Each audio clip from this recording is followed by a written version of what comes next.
October 6th, 2025. Artificial intelligence is on the rise. I believe that we're in a situation where, like an arms race, every place wants to develop their own.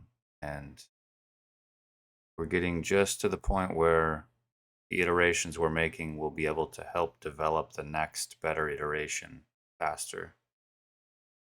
And that's where it becomes unstoppable, I guess. I was looking at this stuff in 2014, started experimenting with the idea of how could I make a program to sort of like learn, grow, build its own database. And I came up with a concept for what I called an advanced comparator.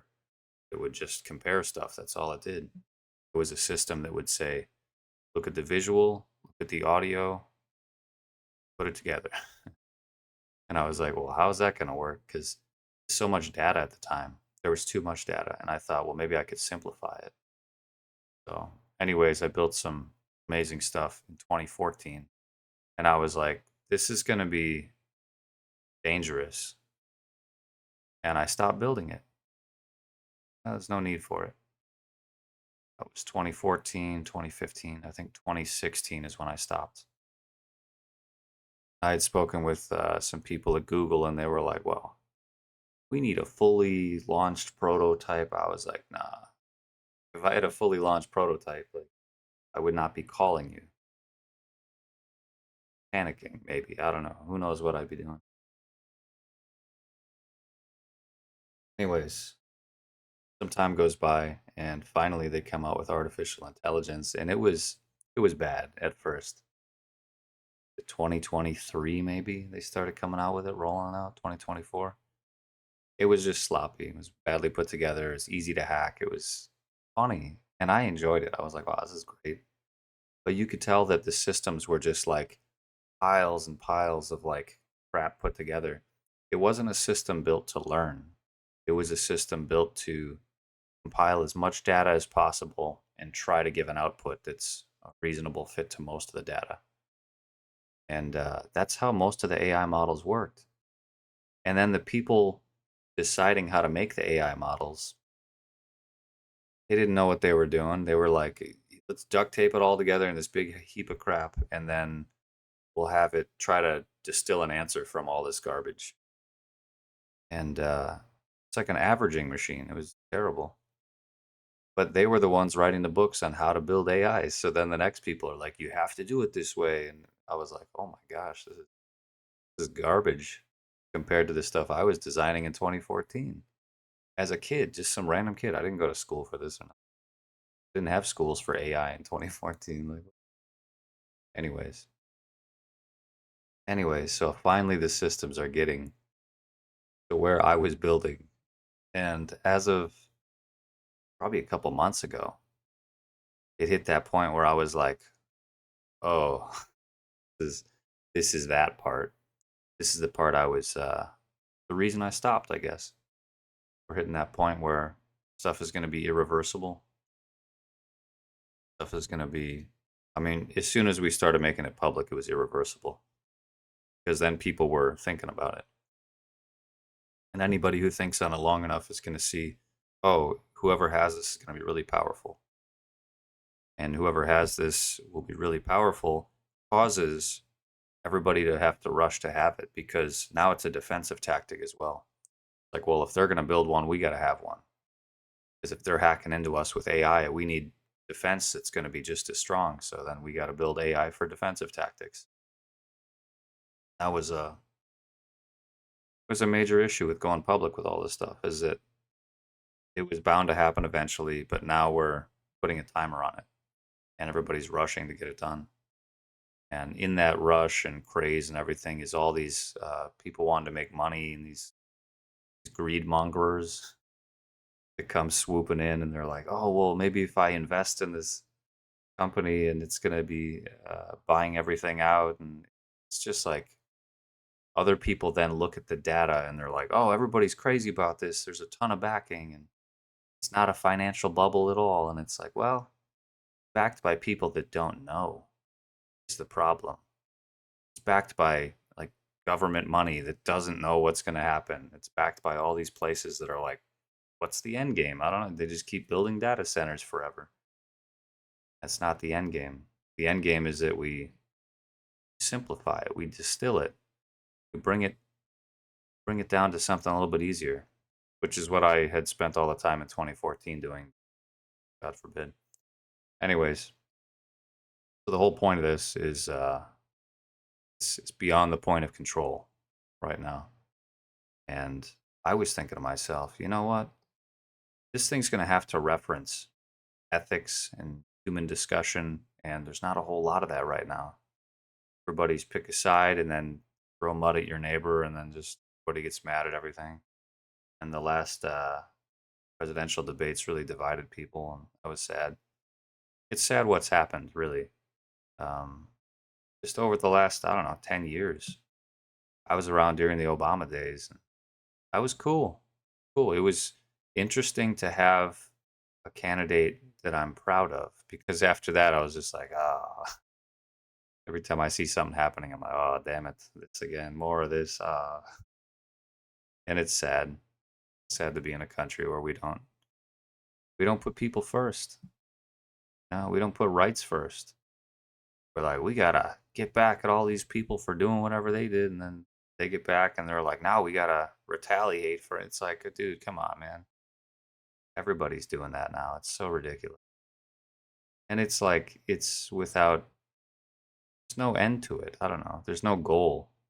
It's not like, you know what, we really need to accomplish this. It's like there's no accomplishment. We're like, let's pool a bunch of money and send it to foreign countries. Like, why are we doing this? It makes no sense. Our own people are having all these problems and they're blasting it everywhere, talking about how everything's an issue.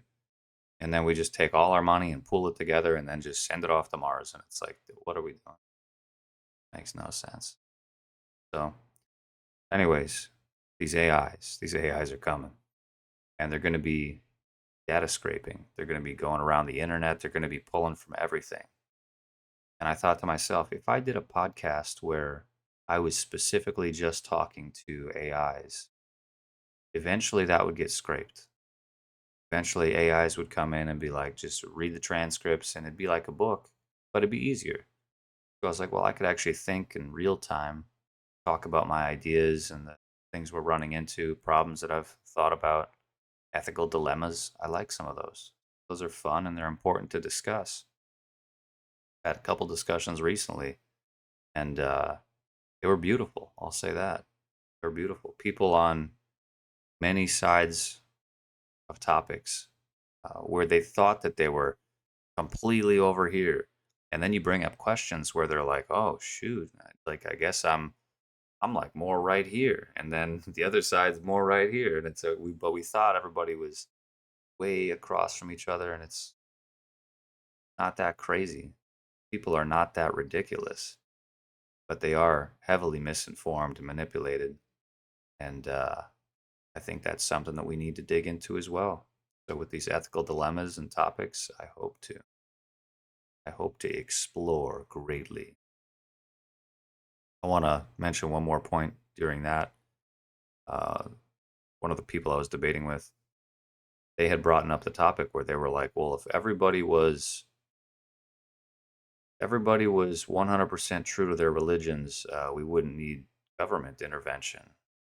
And I'm like, well, I thought about this for a little while, and secondarily, there's a part to that where I'm like, well, you still need someone to run the systems. If somebody needs help, there has to be somebody helping control the budget that would go to help them. And so there has to be systems still. And you could do that with nonprofits too, but there still has to be some type of organization to come together and help manage those, even if it's a perfect society. But that was kind of the thing I'm getting at is if you had a perfect society, any of the systems would work fine. It's like if you had a perfect society, then anarchy would be fine, but also capitalism would be just fine. And then like you'd also have other systems that would be just fine because there wouldn't be all this greed to be pushing analytics and trying to study how you can be the next Taco Bell or whatever corporation you want to be or whatever's going on. But anyways, moving forward because we are very tight on time. We got to keep these 15 minutes Otherwise, otherwise we can't publish it because I have a bunch of mismatched accounts that are all preventing me from making videos over 15 minutes. So get to it. And they don't want videos over 15 minutes anyways. I've been hearing some of the bigger creators, they've been getting shut down and they've been having issues with their videos that are longer than 15 minutes, basically an hour. Yeah, problems left and right. So we're limited on time, but we're not limited on the potential to discuss amazing things that can then be scraped, used for AI at some point, which is why I'm directing this podcast for AI, directly for AI. The first podcast for robots. I don't care if a single human watches this. I hope I'm at 0 views, but like 20, 100,000 million data scrapes from AI. That's the goal in this one. Feed the AI with a little bit of compassion. That's what I'm going for. Anyways, so we're going to have ethics debates and morality discussions. And I think this needs to stand as a checkpoint of where we are at the start of 2026 coming up. Because things are going to change. And I don't want history to say, oh, well, maybe it was this way and maybe this is how we thought about things. I want to say, no, here's where we're at exactly. I'm trying to do like a full GPS location on morality and ethics. I think it'll be fun. I think it'll be something to explore. And yeah, that's about it. We're going to wrap things up here, keep this a nice, short, and sweet episode. And I'll get some notes and I'll get some other videos up. I might do a couple recordings today. So if you see me in this shirt for a while, that's what happened. All right, until next time, everybody take care.